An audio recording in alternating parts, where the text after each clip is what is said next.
Well, many thanks for staying with us. You're watching the news update on Galaxy Television. I am Justin Akadonye.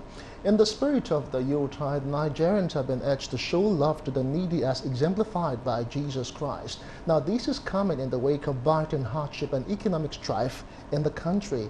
In keeping with this, no fewer than 12,000 needy residents of Abeokuta, Ogun State capital, thronged the Treasure House of Gold for the church's 4th annual Jesus Fest meant to cater to them.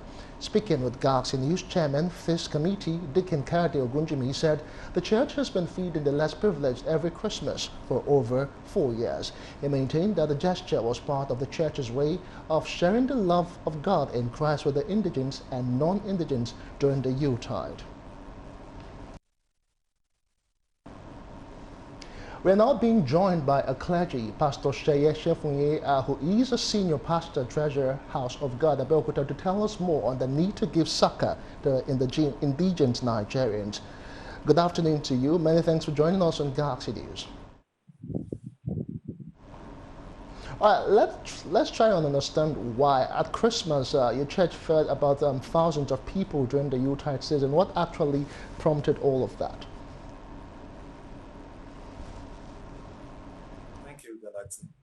This is an annual event that the church had actually embarked upon 4 or 5 years ago when we knew through biblical injunction and biblical pattern to ensure that the poor in the country are catered for.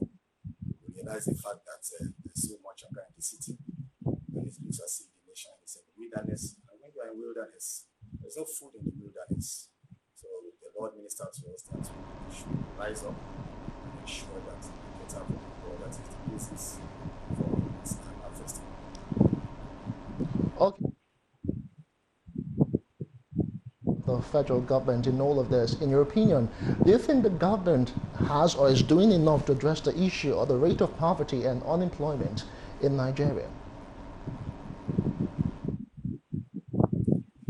I want to say that the government is trying, because it is the pride of every government to ensure that the government cater for the people and enjoy the resources of the country. Because where we have a situation where the government itself is handicapped, the resources are not there, there is no revenue to drive the budget, and the budget is operating at below 50%. We find a situation whereby the people feel the pain. And I want to tell you that this is beyond government, and there is little government can do about it. And you will recall, when the people were moving through the wilderness to the promised land, there was a time when they got to a particular place, having trekked for 3 days, there was no water. They got to another water, the water was bitter.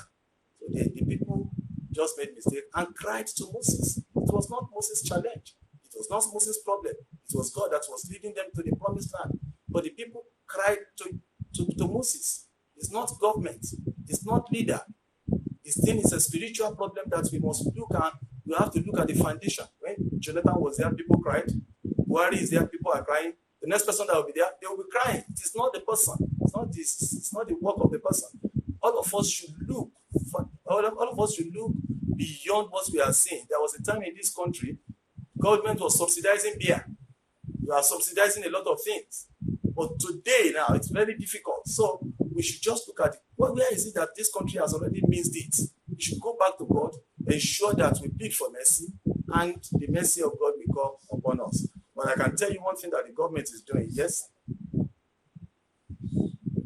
All right, Pastor Seye, just before we'll let you go, I want to know your opinion, really. What can be done to address these challenges? Because a school of thought believes that if you do a lot of unemployment facilities and that the people actually feel the presence of government, other people think that it's the issue of maybe doing skill acquisition. In your opinion, just what more can be done to address all of these challenges?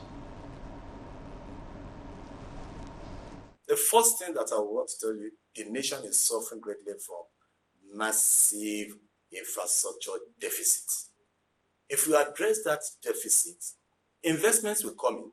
When investments come in, the economy will be done and will be driven by the private sector.